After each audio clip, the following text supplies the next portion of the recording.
The blanket of cloud will also extend across the Midlands, but it should stay dry. The cloud will help prevent a frost. Skies will turn cloudy across northern England tonight, perhaps with a few spots of rain this evening. It will turn breezier as the night goes on. There could be a few outbreaks of rain in Scotland tonight, particularly in the west. It will also be a mild night here as temperatures stay above freezing.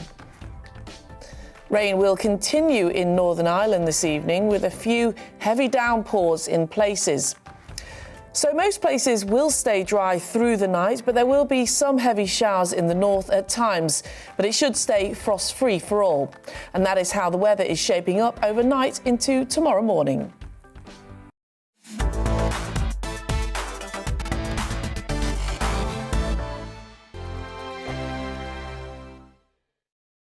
Europe is in the grip of the most devastating humanitarian crisis since World War II. The people of Ukraine are facing unimaginable suffering as their homes are destroyed and their loved ones are killed.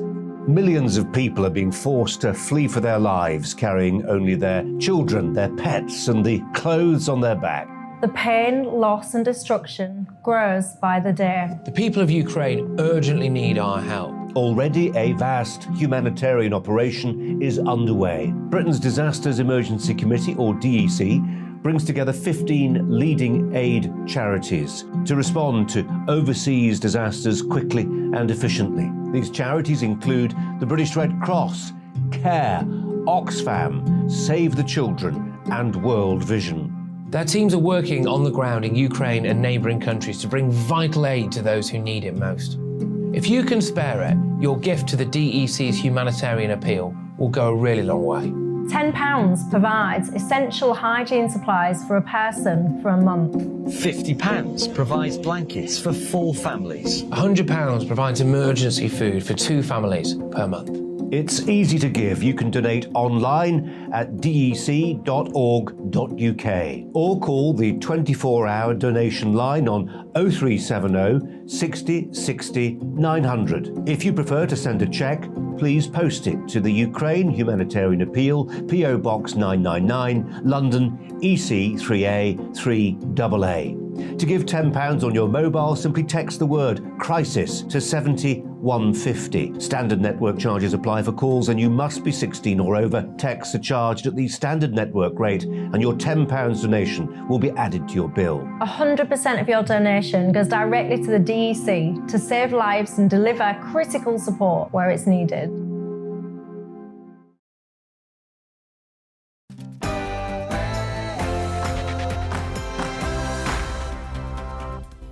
Good afternoon, you're watching the discussion with me, Inaya Folarin Iman, where we discuss the big moral, cultural and political questions of our time. I'm delighted to be joined in the studio throughout the show today by Telegraph journalist Steve Edgington.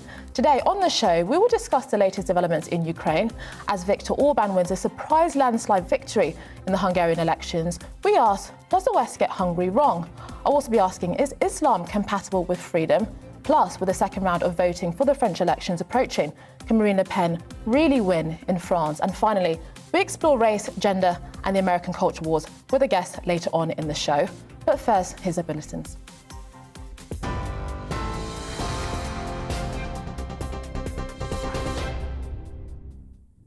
Thank you. Good afternoon. It's 1 minute past 3. I'm Miranda Shunker in the GB newsroom. President Zelensky has asked for more military aid and financial support as Ukraine braces for a new Russian offensive. It comes as the Ministry of Defence says Russia is reviewing personnel discharged from military service since 2012 to bolster troop numbers in response to mounting losses. Russia failed to take any major cities since it launched its invasion, but Ukrainian officials say forces are being gathered in the east for a renewed major assault. Former military intelligence officer Philip Ingram told GBNews the West needs to make sure Ukraine is ready for the next Russian offensive. There will be a big attack coming in from the southeast to try and capture properly the disputed Donbass region. And the Russians are resetting that. They're resetting their command and control. They're moving their armoured formations around. And this will probably be a very large armoured formation move with lots of support from air and rockets and missiles and everything else. If the Ukrainians can blunt that, stop that, and start to push it back, then Putin is properly defeated. Well, meanwhile, 9 humanitarian corridors have been agreed to help residents escape heavy fighting in the east of the country, according to Ukrainian Deputy Prime Minister. Officials have urged people to leave by any means possible, including private cars from Mariupol, while the governor of Luhansk says a fleet of 9 trains will be available for evacuation. An inquiry has been launched to find out who was behind leaking details of the Chancellor's wife's tax status to the media. Rishi Sunak's multi-millionaire wife, Akshata Murthy, announced on Friday that she would pay UK taxes on her worldwide income after the disclosure of her non-domiciled status. Mr Sunak has seen his approval ratings drop 3 points to 28% in a new poll by Opinion, as Labour accused him of hypocrisy, claiming his family had potentially saved millions of pounds while he was raising taxes. The Mayor of London has thanked the outgoing Metropolitan Police Commissioner on her final day in the job. In a statement, Sadiq Khan commended Dame Cressida Dick for her work in helping to bring down violent crime in London. The Commissioner decided to step down after the Mayor criticised her handling of a series of scandals which have plagued the Met during her time in post. Former Scotland Yard Detective Inspector Hamish Brown told GBNews the next Commissioner must be tough on misconduct. It's taken a terrible bashing, the reputation of the police service, particularly that of the Metropolitan Police. So that's where there's got to be a charm offensive, I think, in certain ways, to show that changes have been made. The message they're going to put out about misconduct, that's going to be perhaps more for priority. One commissioner's lost their job and the next commissioner won't want to go the same way. So maybe stricter disciplinary measures. Merseyside police have launched an investigation after Manchester United forward Cristiano Ronaldo appeared to knock a mobile phone out of a supporter's hand at Everton. Footage appears to show the player smashing a phone out of a rival fan's hand and onto the ground as he limped off the pitch following United's 1-0 defeat at Goodison Park. Ronaldo has since apologised on social media. The club confirmed they were aware of the matter. Haulage companies are calling for priority status at port crossings into Europe if they're holding perishable goods. Bad weather, Easter traffic, IT issues and the suspension of P&O ferries at Dover has led to long queues. The British Meat Processors Association says some of its members have had to wait for over 24 hours to cross, causing meat and other perishables to go off. The Department of Transport has yet to comment on the proposal. And incumbent French President Emmanuel Macron and top challenger far-right candidate Marine Le Pen have cast their vote in the first round of the presidential elections. Voter turnout at midday was at 25% below the rate of the 2017 elections. Polls on Friday showed Macron with a slight lead over Le Pen. Experts are predicting that a very high abstention rate could occur, with 1 out of 3 people not voting. Well, this is GB News. We'll bring you more news as it happens. Now, let's return to the discussion.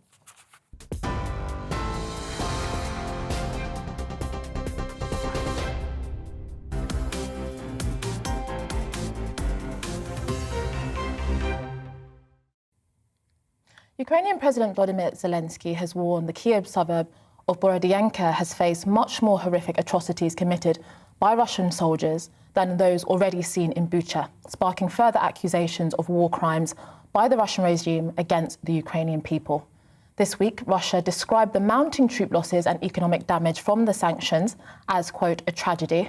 In a symbolic move, the United Nations General Assembly suspended Russia from the UN Human Rights Council, expressing, quote, grave concern at the ongoing human rights violations and the humanitarian crisis.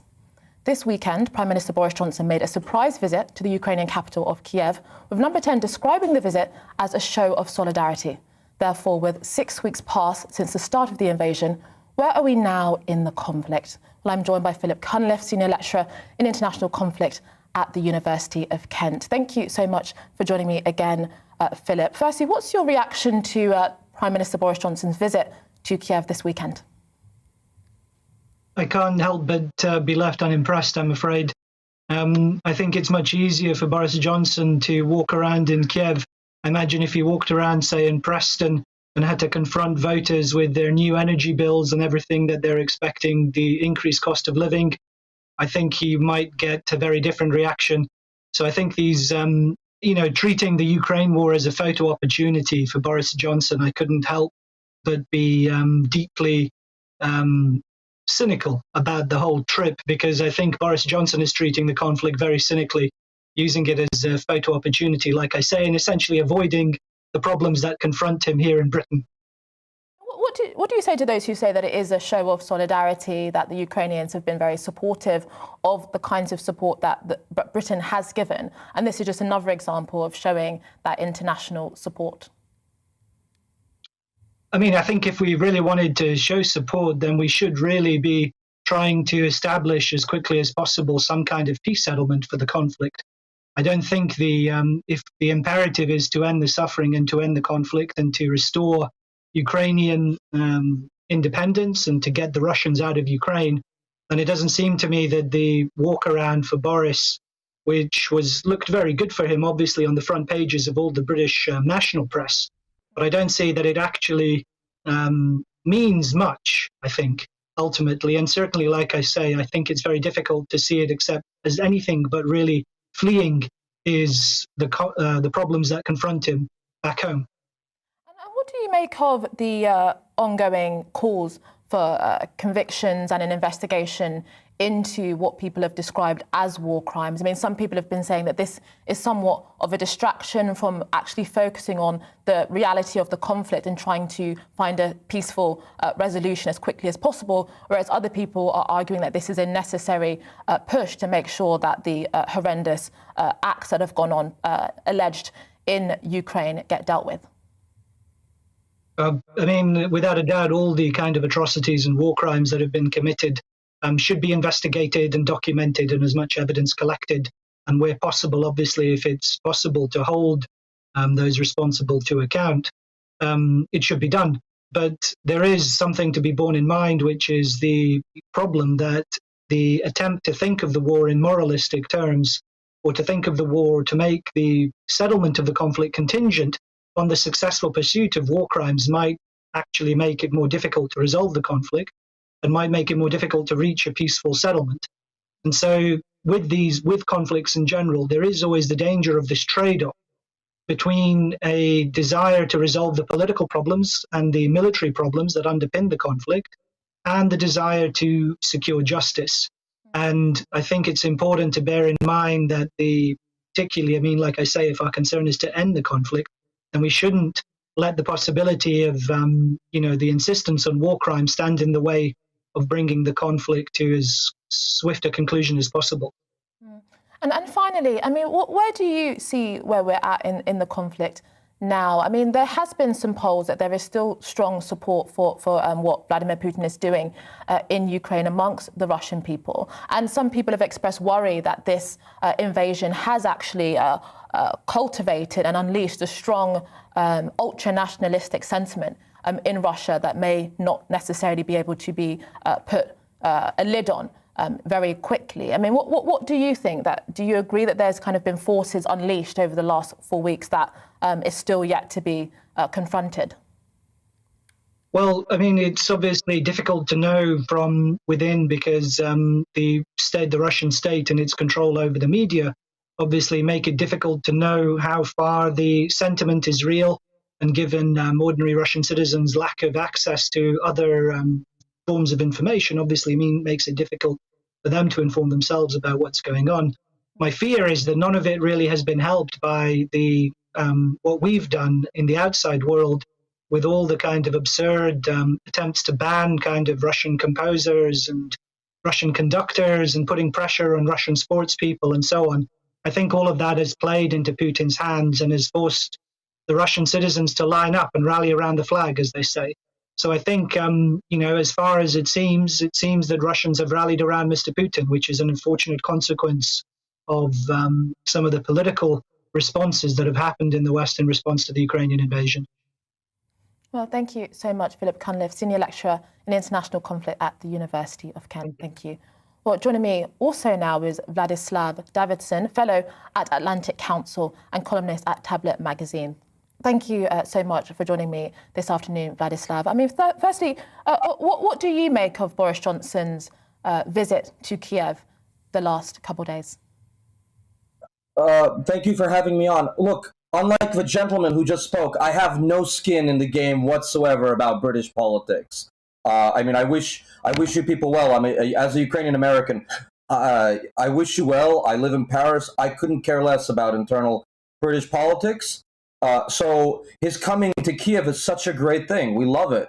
It shows tremendous respect. It shows tremendous support. And also, Kiev is not safe yet. I mean, there are bombs falling. There's a war on. He's taking a risk. It's a moderate risk to his health and to his security, but he's still showing some amount of bravery, and he's showing some amount of skin in the game. He could get taken out by some crazy Russian sniper or whatever. It's not a secure situation. So him coming to Kiev shows tremendous, masculine virtue or bravery, whatever you want to call it. So we're grateful. It's a good thing. What do you say to those that say that actually it is a level of grandstanding, or they might say that actually when it comes to some of the things that Ukrainians have demanded, such as a no-fly zone and other things, that actually the West has failed to intervene fully in the way that perhaps some Ukrainian leaders have wanted, and actually ultimately them visiting is not necessarily going to make the material difference to the conflict that perhaps people desperately need right now? First of all, Boris Johnson is a politician. Let's start with that. He's a politician. Politicians do things in order to increase their ratings and their votes, obviously. That aside, clearly, we're all hoping that the West provides more weapons, especially the Americans and some European countries. When we speak of the West, it's obvious that we have to divide the countries which are being very helpful, the Poles, the Romanians, the Baltics, obviously, and the British. It's very important to understand that the British are doing as much as we can expect. From those who are not doing as much or don't want to see the Russians lose outright or very quickly. So there are European countries who are not doing as much. I can name them. They don't need to be named. But the British are doing as much as the Ukrainian population and presidential administration can hope for. So we're grateful to the UK. And so when Boris Johnson comes, it is a heuristic for the fact that the British Parliament and the British MOD are sending Harpoon missiles to Odessa, are sending quiet support, are sending technical support. So we're grateful to him for coming because, one, it is not a secure situation, and B, it's a signal that the British Parliament is sending all the technical support and military support that they can. So is it helpful to him in his own domestic political needs? I have no doubt of that. Also, that's his thing. That's okay. I have no problem with that. And just very quickly, because we don't have much time, I mean, in terms of where we're at now in the conflict and in terms of negotiations, what do you think that Volodymyr Zelensky should be pushing for? I mean, should it be neutrality for Ukraine, or do you think that will be very difficult in relation to the support for accession into NATO and the European Union on the part of the Ukrainian people? What do you think? Look, the Ukrainian people are winning, and they feel that they're winning. They just won the Battle of Kiev. That is a tremendous victory. The Russians have retreated from Kiev after throwing some of their best troops into the fray and losing a lot of their elite troops. They're going to make a stand of a Donbass. They're going to have tank battles, the kind that we have not seen in Europe since 1942 or 1943. We're not going to have seen anything of the sort that we're about to see in Europe for 80 years. So we'll see how the Ukrainians are doing after the Battle of the Donbass in a week, in 2 weeks, in 3 weeks. After that, we'll see what concessions or lack thereof the Ukrainians are going to have to be making. My comments are, as an expert, are descriptive rather than prescriptive. I'm not going to tell the Ukrainians to make concessions first. Let's see how they're doing on the battlefield first. They are winning now. I hope the UK and the British people continue to help us and to continue sending technical support, medical support, and diplomatic support. But let's not start giving concessions until we start losing, which we're not yet.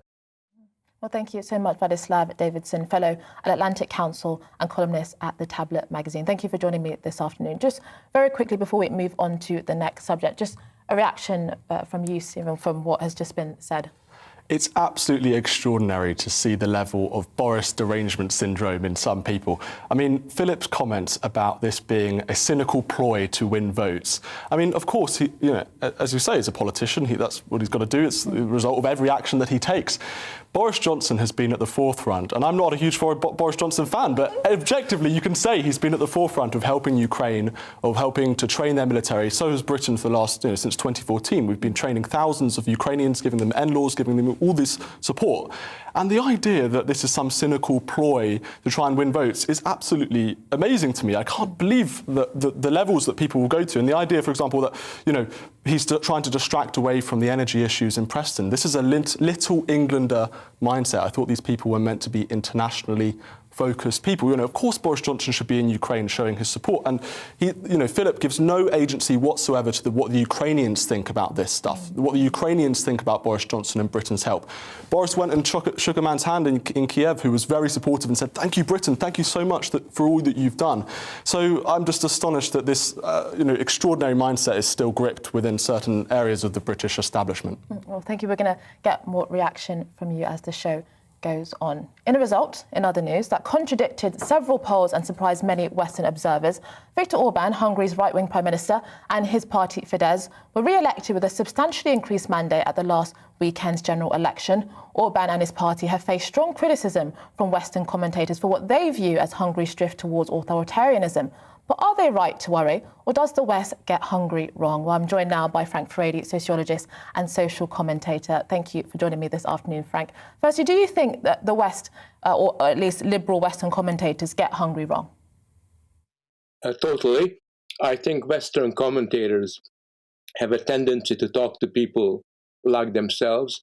So they talk to the leaders of NGOs and organizations that are wedded to the European Union way of life. They remind me of hardcore Remainers in this country, and their equivalent in Budapest are the interlocutors of the Western media. And it's very, very clear to me that very often the way that Hungary is represented in the West bears no relationship to reality. It's almost like a parallel universe. So you get the impression that you have this authoritarian, semi-fascist dictator, that there's no freedom in Hungary, that the election is entirely manipulated. And we forget the fact that even the opposition in Hungary now concedes that no matter what kind of electoral system exists, the government could easily have won the election. I mean, they had an incredible landslide victory, something that is unprecedented both in Hungarian history, but also is unprecedented in contemporary Europe. No prime minister or president in Europe has that kind of degree of support. I went around the countryside in Hungary because I thought it would be very interesting to see what not the Budapest elite, but ordinary people thought. And there's a myth that these people living outside of Budapest are a bunch of idiots who are manipulated by the media, that they don't really have any independent thought. And when you talk to them, they will tell you, look, we know that our government is not composed of a bunch of angels. We know that there is, for example, corruption, as there is everywhere in East Europe. But we nevertheless feel that Orban, the government of Viktor Orban, actually has secured for us a certain existence which we want to protect. They like many of their domestic policies on economic matters. You have to remember that the government is more redistributionist, has done more for working people than even the previous socialist regime. And people remember that the socialists in the past turned out to be neoliberals, whereas Orban has got a much more of a people's redistributionist orientation. And I think finally, and this is something that's totally misunderstood in the West, is that Viktor Orban is the only politician. You might not like his politics, and I don't agree with some of his stuff, but he's the only politician that is led by ideals. So he isn't just simply pragmatic, he's pragmatic. He's also got a conception of certain values that he wants to promote within Hungarian society. And these are values that are almost the polar opposite to what exists in many parts of Europe. It relates to the culture wars that exist. And from the point of view of the West, the values that he stands for are seen as being antithetical to their way of life. And I think that's why there's this kind of parallel response that doesn't understand the nature of support for his government. Well, thank you, Professor Frank Furedi, Emeritus Professor of Sociology at the University of Kent, for sharing your thoughts on the landslide victory of Viktor Orban in Hungary. Well, after the break, we'll be discussing whether Islam is compatible with freedom and can hard-right presidential candidate Marine Le Pen really win in France. But first, let's take a look at the weather. Looking ahead to this evening's weather, and the UK is looking dry for many with increasing amounts of cloud. Let's take a look at the details. Skies will cloud over this evening across the southwest and the breeze will start to pick up. It won't be as cold as yesterday evening though. There will be some clear spells across the southeast this evening and it will stay dry. There will be a keen breeze keeping temperatures around freezing tonight. The cloud will be thicker across Wales, perhaps giving the odd spot of drizzle over the hills, but it will stay dry for most. The blanket of cloud will also extend across the Midlands, but it should stay dry. The cloud will help prevent a frost. Skies will turn cloudy across northern England tonight, perhaps with a few spots of rain this evening. It will turn breezier as the night goes on. There could be a few outbreaks of rain in Scotland tonight, particularly in the west. It will also be a mild night here as temperatures stay above freezing. Rain will continue in Northern Ireland this evening with a few heavy downpours in places. So most places will stay dry through the night, but there will be some heavy showers in the north at times, but it should stay frost-free for all. And that is how the weather is shaping up overnight into tomorrow morning.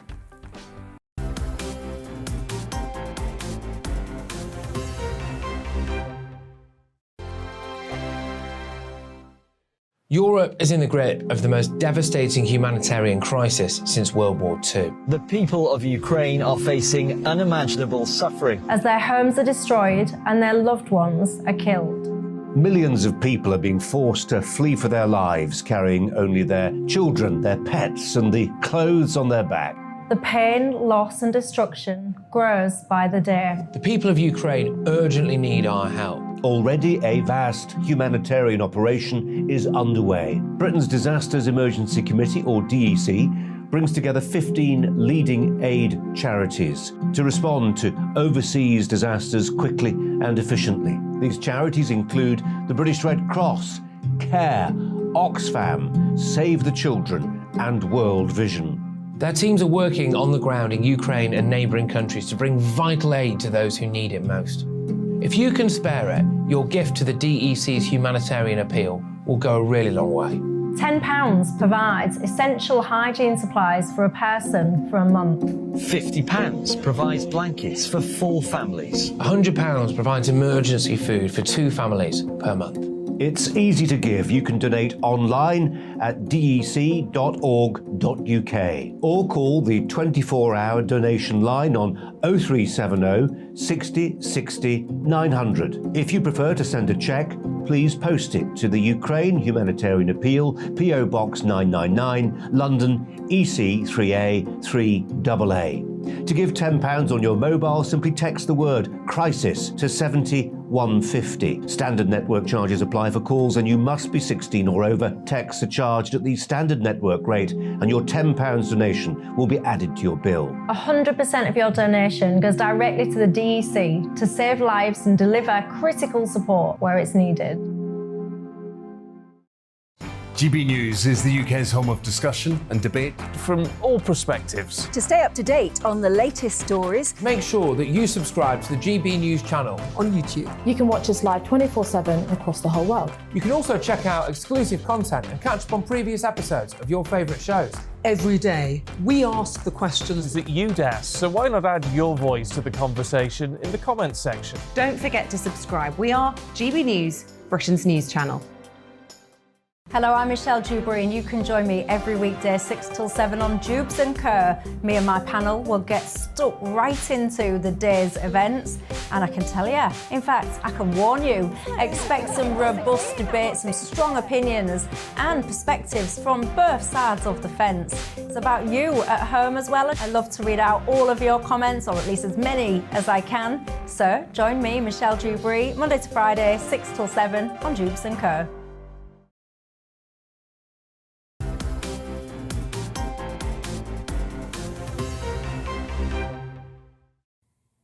Just before we get into the next subject, I just wanted to get some reaction from Steve Edgington, who's with me still in the studio. I mean, what's your reaction to some of the things that Frank was saying about Hungary and just how Viktor Orban surprised a lot of people and won a landslide? Well, I think if people have been paying attention to the last few years, it wouldn't be any surprise, and particularly if they knew anything about Hungary, a deeply socially conservative country. And I think that's the issue here. It's that Europeans in the West, in Brussels, that sort of metropolitan view of the world, that's really been shaken in Eastern Europe. You know, it's chalk and cheese. In Eastern European countries like Poland, Hungary, people are still religious. People do still have socially conservative values. And Viktor Orban painted himself as the person who was defending Hungary, who was defending his nation, and he painted his opposition very successfully as being sort of part of the international globalist elite. And they had so much support from Brussels and from outside figures from outside countries that, you know, it was quite easy to make that comparison. So it should be no surprise that Orban won. Just look at it, you know, the division between the opposition and himself. He was for Hungary and he painted them as being for the sort of the globalism. So, you know, it's absolutely no surprise. Yeah, but I mean, the only thing that I would say, is it healthy, though, for a democracy when you have these super majorities and the opposition is very small and fragmented in the way that the Hungarian opposition is? I mean, isn't it better if there's a much more pluralist dynamic within a democracy? Well, the thing about democracies is that you have to please the voters, and when the voters don't vote for you, then you have a fractured opposition. And the opposition tried really hard to unite themselves. I think 6 different parties united together, and it was a complete failure. Their leader was seen as to be very incompetent, and their coalition included a far-right neo-Nazi party, or at least until very recently was a far-right neo-Nazi party. And therefore, you know, trying to merge the sort of the left and the right into this one coalition was always going to be a bit of a disaster. So, of course, we should have a strong opposition. Every country, it's healthy for a democracy, but you've got to persuade people, and if you can't persuade people, then you're going to have a supermajority like Orban got. Well, very true. Well, in a slightly different subject, or very different subject, is Islam compatible with freedom? This question has divided Western and Islamic intellectuals alike. Those who think the answer is no point to what they perceive of as the absolutism of Islam and argue that countries where Islamic scripture and law strongly influence politics and society, such as Saudi Arabia or Pakistan, the notion of liberty is marginalised, to say the least. However, some Islamic scholars also argue that the notion of liberty is a Western-specific notion and is neither Islamic nor universal. However, those in agreement with the question, such as my next guest, Mustafa Akyol, argues that, amongst other things, Islam is a voluntary faith and not a coercive system, and that there are many overlooked elements of the Sharia, the Quran and the prophetic example that contain seeds of freedom. Well, I'm joined now by Mustafa Akyol, Senior Fellow on Islam and Modernity at the Cato Institute and author of Opening Muslim Minds, A Return to Reason, Freedom and Tolerance, and Why, as a Muslim, I Defend Liberty. Thank you so much for joining me this afternoon. Firstly, I'll just ask you an open question. Do you think Islam is compatible with freedom? Thank you, Inaya. It's a pleasure to be on the show. And my answer is yes, but there are issues to be resolved in the world of Islam today. And it is compatible with freedom because for hundreds of millions of Muslims around the world, including myself, Islam is a faith that is sincerely held, and that includes practices like fasting, praying, charity, and family values. And if it is that, if Islam is a faith practiced voluntarily, it is compatible with freedom. It only needs freedom, religious freedom. And that's why actually Muslims appreciate free societies like the UK or US, where they can be Muslims in the way they believe in without being oppressed by a theocratic regime or an authoritarian regime. But there are also interpretations of Islam with blasphemy laws, apostasy laws, and this coercive understanding of Sharia. It is there, and it is implemented in some countries. And my work is basically about criticizing them and showing that these things can be changed and revisited because they are left over from an imperial past. Yeah, I mean, do you think Islam should or can be reformed? Because, as I said in the introduction, the places in the world where the Sharia or Islam seem to have a very strong influence on law and the legal system, liberty is not necessarily a priority. So it does seem, and correct me if I'm wrong, that your view is a minority view. And so why do you think that is, and how do you think that can be changed? Well, it's a minority view probably in Saudi Arabia, but the Muslim world is quite diverse. Of course, there are Muslim majority countries like Bosnia or Albania, which are actually quite free already, and many people would actually agree with a very non-coercive interpretation of Islam. But there are, of course, very strict orthodoxies in countries like Saudi Arabia, Iran, now Afghanistan under the Taliban. And with those people, I think we need a conversation, or at least, for Muslims who are puzzled between these different understandings, we need a conversation. My argument is that Islam has taken shape for centuries because it's been interpreted. Like we have an apostasy law, people who leave the faith should be executed. It's not in the Quran. It is in some sayings that was attributed to Prophet Muhammad, peace be upon him, like 150 years later. And it was interpreted by medieval scholars. And this was what empires were doing at the time. So we have elements in the faith that can be revisited. And why do we need to revisit them? Precisely because freedom is a universal value. So I don't believe in this idea that freedom is just a Western idea. It doesn't appeal to Muslims. It does appeal to Muslims. And if you don't think like that, go and ask people who are rotting in the jails of authoritarian regimes. They want freedom. So they don't say this is just a Western idea. Everybody wants it.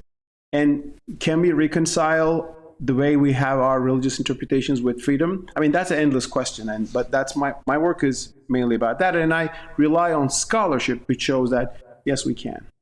And just very quickly, sorry, because we don't have much time, and I really would love to bring you on another time because this is a fascinating subject. Just very quickly, I mean, in France right now, they are having debates about the role of the Muslim minority within their country and whether or not secularism and these French values of liberté, égalité and fraternité are being adopted equally across society. And some people argue that, for example, that the burqa should be banned and so on. I mean, do you think that that's the right approach in order to integrate the Muslim minority into French society much better? Or what advice would you give to Western leaders when they see there to be a contradiction?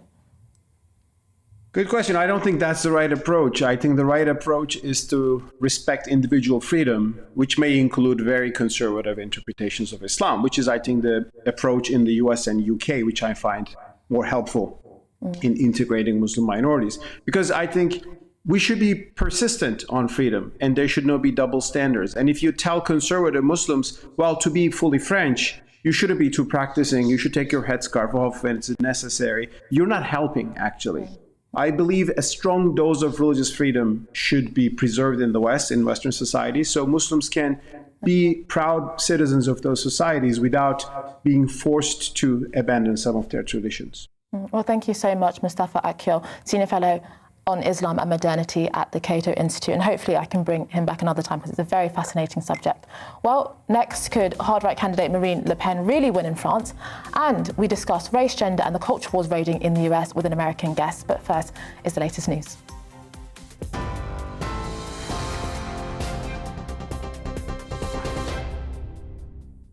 Thank you. It's 3:35. I'm Miranda Shunker in the GB newsroom. Ukraine's president has called for further sanctions against Russia by the West and for additional military aid as the country braces itself for an attack in the east. Military analysts say Russia is regrouping its forces with shells fired into the Luhansk and Dnipro regions today. 9 humanitarian corridors have been agreed to help residents escape heavy fighting, with officials urging people to leave Mariupol by any means possible. An inquiry has been launched to find out who was behind leaking details of the Chancellor's wife's tax status to the media. Rishi Sunak's multi-millionaire wife, Akshata Murthy, announced on Friday that she would pay UK taxes on her worldwide income following disclosure of her non-domiciled status. Mr. Sunak has seen his approval ratings drop 3 points to 28% in a new poll by Opinion.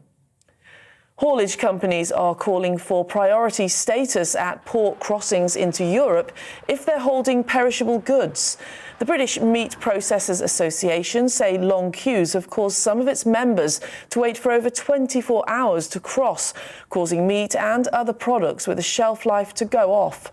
The Department of Transport has yet to comment on the proposal.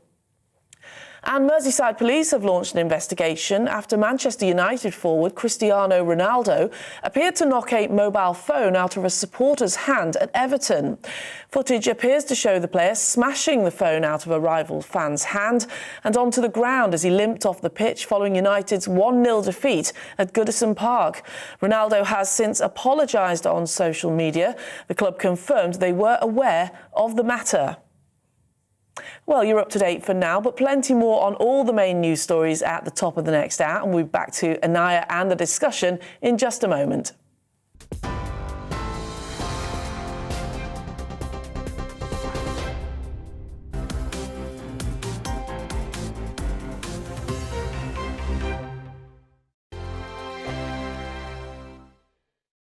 Europe is in the grip of the most devastating humanitarian crisis since World War II. The people of Ukraine are facing unimaginable suffering as their homes are destroyed and their loved ones are killed. Millions of people are being forced to flee for their lives, carrying only their children, their pets, and the clothes on their back. The pain, loss and destruction grows by the day. The people of Ukraine urgently need our help. Already a vast humanitarian operation is underway. Britain's Disasters Emergency Committee, or DEC, brings together 15 leading aid charities to respond to overseas disasters quickly and efficiently. These charities include the British Red Cross, CARE, Oxfam, Save the Children and World Vision. Their teams are working on the ground in Ukraine and neighbouring countries to bring vital aid to those who need it most. If you can spare it, your gift to the DEC's humanitarian appeal will go a really long way. £10 provides essential hygiene supplies for a person for a month. £50 provides blankets for 4 families. £100 provides emergency food for 2 families per month. It's easy to give. You can donate online at dec.org.uk or call the 24-hour donation line on 0370 60 60 900. If you prefer to send a cheque, please post it to the Ukraine Humanitarian Appeal, PO Box 999, London, EC 3A 3AA.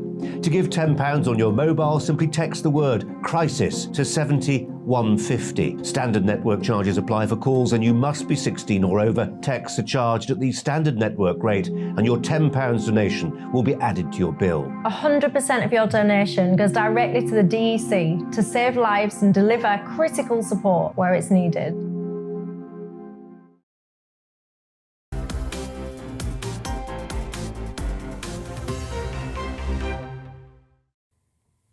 In just a couple of weeks, French people go to the polls for their second round of voting in their presidential elections. Several shock polls published this week have portrayed a much closer result in the second round, where incumbent President Emmanuel Macron is up against the hard-right Marine Le Pen and the National Rally Party. One Data Praxis YouGov poll puts Macron on 51%, winning marginally against Le Pen at 49%, although this divide is within the margin of error. So could Marine Le Pen really win in France? And what would this mean for France and the world? Joining me now is Anne-Elisabeth Moutet, journalist and Telegraph columnist. Thank you for joining me this afternoon. I mean, what's your reaction first to the polls that in the second round puts Marine Le Pen and Macron very, very tight? I think they're accurate. I also think that there is a possible upset in this first round, which is that it's entirely possible that Marine Le Pen will come first, even by half a point, ahead of Emmanuel Macron in the results of this first day. We don't know yet. The big cities have not voted. We're not allowed to give specific poll estimates, and they are estimates at this stage. There's a much higher abstention rate that we see so far. But it's a beautiful weather day. Most poll offices are open until 7 p.m. Paris time or French time in any but the large cities like Paris, Lyon, Marseille, Bordeaux, etc., with a result that we don't really know. But she's strong. And Emmanuel Macron, the tendency in the past few weeks for Emmanuel Macron has been essentially to lose ground. And he's also lost ground because he decided that he was appearing such a statesman because of the Ukraine crisis that it was better for him to say, I'm being presidential, the other are mere candidates. And it turns out that this may not have been such a good strategy. I mean, how has Marine Le Pen been able to get so ahead in the polls? I mean, several weeks ago when we covered the elections on this show, it was argued by many observers that she's almost like a relic. And Zemmour was the one on the right that was really making headway. But now, in the last week or so, it seems to have completely turned around. How's this happened, do you think? It's very interesting because she has been very consistent in recent years in furthering the whole strategy that was to what she called detoxify the National Rally. And first of all, the name, she changed it in 2018 from National Front to National Rally. And the whole idea was to look softer. And people said, oh, but, in that case, people will vote for the normal soft candidate. There's no upside in trying to imitate the others. I think there's a combination of this succeeding not only on a political standpoint, but also on a personal standpoint in which she recrafted her personality not to be scary.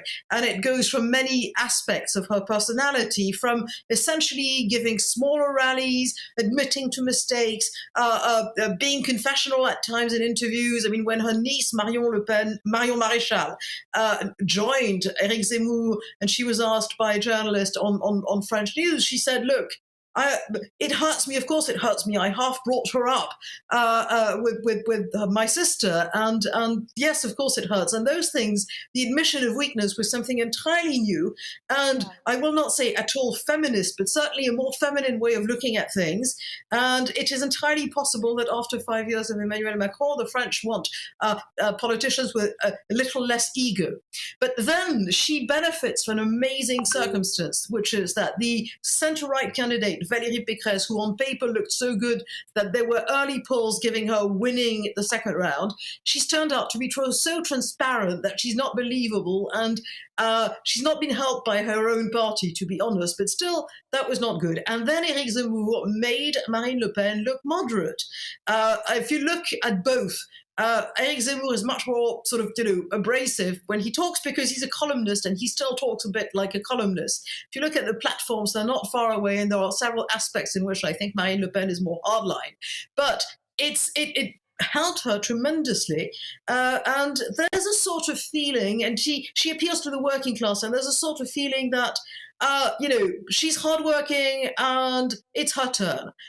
It's been a long time. She's 53. There's a kind of grudging respect and sometimes not so grudging respect. And she's waged a very good campaign. Now, the make or break moment is going to be sometime between the two rounds, in which she has a debate with Emmanuel Macron, because she flunked that one the last time 5 years ago disastrously. I mean, she was terrible. And if she's good on this debate, anything can happen. And just finally, very quickly, I mean, what are some of her policies then? What specific things is she arguing that she will do that will improve the lives of French people, and why are those policies appealing to people? She wants to limit immigration to France to 25% of what it is right now. She wants to limit benefits to French citizens. She has been talking about cost of living, and that was very, very important at a time when suddenly we were hit by inflation. And even though economically, the way she sort of, adds more benefits for the French and detracts tax from companies is sort of highly dubious from an economic point of view. She has softened her international stance. I mean, she went to Moscow to shake hands with Putin, and it's a picture that's been circulating quite a lot. But she, unlike Eric Zemmour, she stopped talking about this immediately. She immediately said she would take Ukrainian refugees, which he didn't, for instance. And she also has sort of softened the idea. She doesn't want to get out of the EU. She doesn't even want to get out of the euro. And she said it's the European central bank that changed, not us, which may or may not be true. Probably is not true. But it's a combination of, I'm not so hardline as you think. Okay, well, thank you so much, Anne Elizabeth Moutet, journalist and Telegraph columnist. Thank you so much for sharing your reaction and thoughts on the poll that puts Marine Le Pen and Emmanuel Macron in the second round of voting in France very tight. Well, I'm very delighted to also be joined in the studio now by Nabila Ramdani, multi-award-winning journalist and broadcaster, and also still in the studio, Steve Edgington. So firstly, I'll just get your reaction, Stephen, to what Anne Elizabeth said, and also our previous discussion with Mustafa Akyol about whether Islam is compatible with freedom. What's your thoughts? I think it's a really interesting debate, and I'm so glad you had this debate about Islam being compatible with liberal values, because this seems to me something which we haven't been discussing in recent years. In France, obviously, it's been a huge topic because of the Charlie Hebdo attacks, because of the Bataclan attacks, because of all these terrorist attacks. And of course, in Britain last year, an MP was murdered by someone who seems to be an Islamic terrorist. So I'm glad we're having this discussion, and I think it's clear that there are some elements of Islam, or the interpretation of Islam, that aren't compatible with certain elements of Western values, and there's of course going to be a friction within societies when you have this large group of Muslims who are in Western European countries, and it's important that we have this discussion openly and freely, and no one, we're not shut down in this way. On the French election, it seems to me that Le Pen is doing very well, and she's talking about these issues, these controversial issues again, and it's no surprise if we can look this all across Europe. Look at Orban's victory in France, look at Brexit, even in America with Trump. These politicians are actually talking about the controversial topics that we've basically been banned from speaking about in recent years. And there could be a surprise upset for Le Pen because of this. Well, thank you. Nabila, what's your reaction? I mean, what do you think Marine Le Pen victory will mean for France and many of the problems and issues that French society are dealing with right now? Well, first of all, I have to say I'm rather sceptical about a potential Marine Le Pen victory. I mean, it's a truism to say that Marine Le Pen is a candidate just like any other, and she's capable of winning an election if she gets enough votes. Having said that, we living in very unpredictable times, an age of disruption where conformity cannot be taken for granted, and in which case Marine Le Pen does have a chance of winning the election, but because of many factors, her chance is very slim indeed. I mean, first of all, we're talking about France, which is a country that has actively collaborated in the Holocaust during the Second World War, which has a colonial past, not least of all in Muslim-majority country, and very barbaric colonial past. So I would be absolutely astonished if, the French population decided to put in power somebody who comes from a party that was literally founded by former Waffen-SS soldiers. What do you say to those that, as has been said on the show, that she's tried to clean up the perhaps darker elements of the party? I mean, what do you say to that? Do you buy that that's been cleaned up? Or that still hangs over the party? Well, she has desperately been trying to distance herself from her father, who's a convicted racist, anti-Semite and Holocaust denier.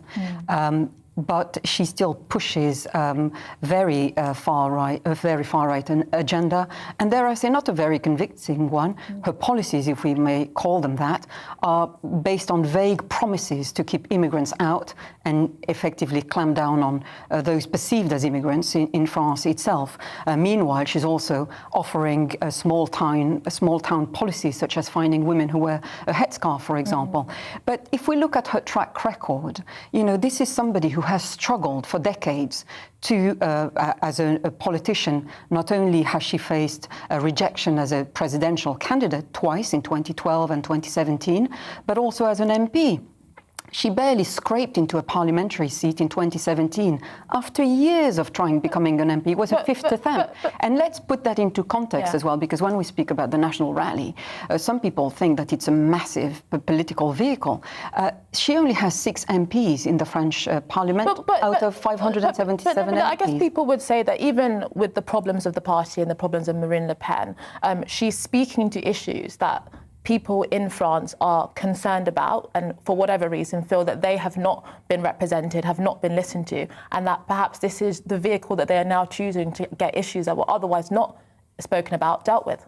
Well, especially so since Emmanuel Macron has been far too busy trying to sort out the war in Ukraine rather than getting his hands dirty trying to address the day-to-day grievances of ordinary voters.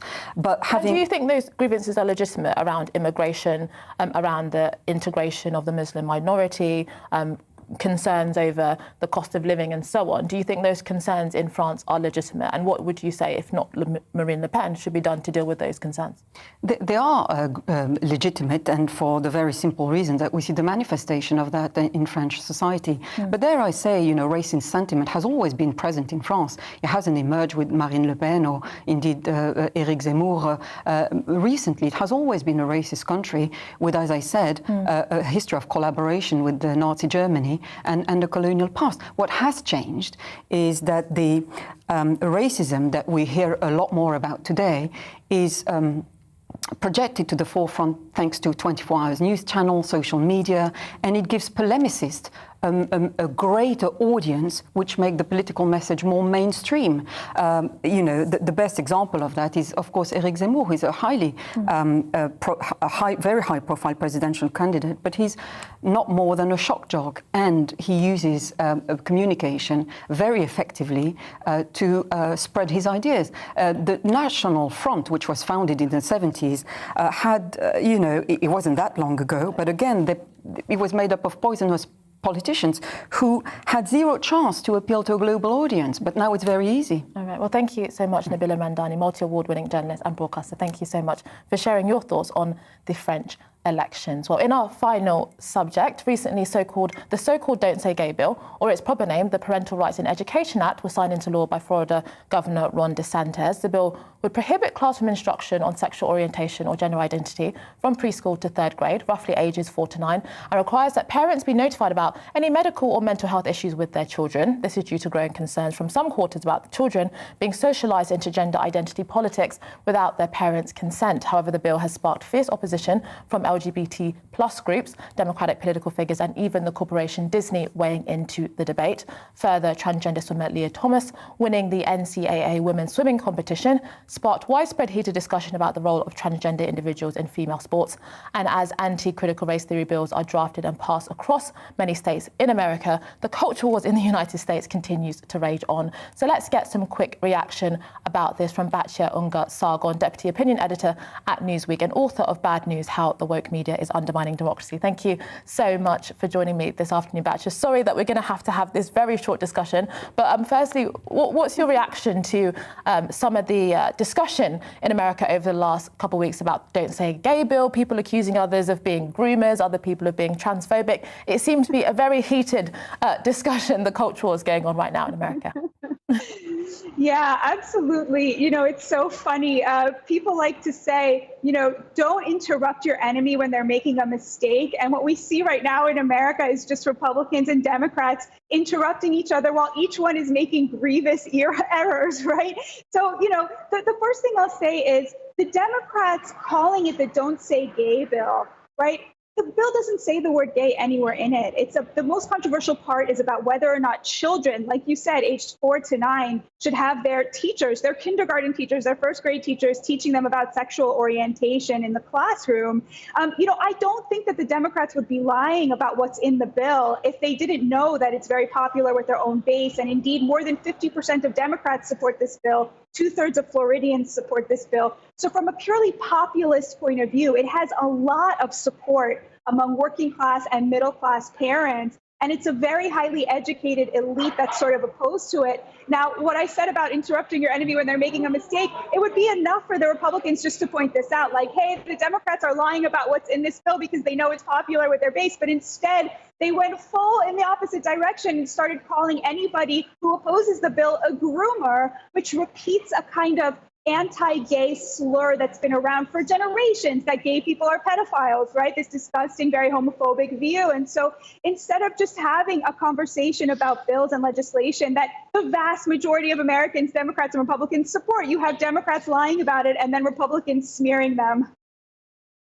Sorry, I had to cut this very short. We'll hopefully bring you back on the programme very soon, Batya. Thank you so much for your reaction on the culture wars. Thank you so much, Deputy Opinion Editor at Newsweek. Just quick reaction from you, Stephen, about the culture wars in America, but also the French elections. Well, let's start on the culture wars in America. It's absolutely fascinating to see the response to this so-called Don't Say Gay bill. Of course, it has nothing to do with that. You have these celebrities and politicians going around Hollywood and the media and at the Oscars simply shouting the word gay. If I've ever seen such a spasm of the left, then this is the reaction. It's absolutely extraordinary. It shows also that the Republicans in America, they really know what they're doing. Ron DeSantis, the Florida governor, is starting to fight back against this culture war stuff using legislation. And in Britain, politicians here, they simply want to talk about words. You have Oliver Dowden going to America, making this fancy speech all about the culture wars, but there's no action from politicians on this side of the Atlantic. And this bill is basically to protect parental rights and to prevent children from being exposed to this disgusting and sort of gender ideology that many teachers are unfortunately telling them. Well, thank you so much for joining me on the programme, Steve Edgerton at Telegraph Online. Video comment editor at The Telegraph. Well, that's all from us at The Discussion. See you at the same time next week. Up next is Nana Queer. Looking ahead to this evening's weather, and the UK is looking dry for many with increasing amounts of cloud. Let's take a look at the details. Skies will cloud over this evening across the southwest and the breeze will start to pick up. It won't be as cold as yesterday evening though. There will be some clear spells across the southeast this evening and it will stay dry. There will be a keen breeze keeping temperatures around freezing tonight. The cloud will be thicker across Wales, perhaps giving the odd spot of drizzle over the hills, but it will stay dry for most. The blanket of cloud will also extend across the Midlands, but it should stay dry. The cloud will help prevent a frost. Skies will turn cloudy across northern England tonight, perhaps with a few spots of rain this evening. It will turn breezier as the night goes on. There could be a few outbreaks of rain in Scotland tonight, particularly in the west. It will also be a mild night here as temperatures stay above freezing.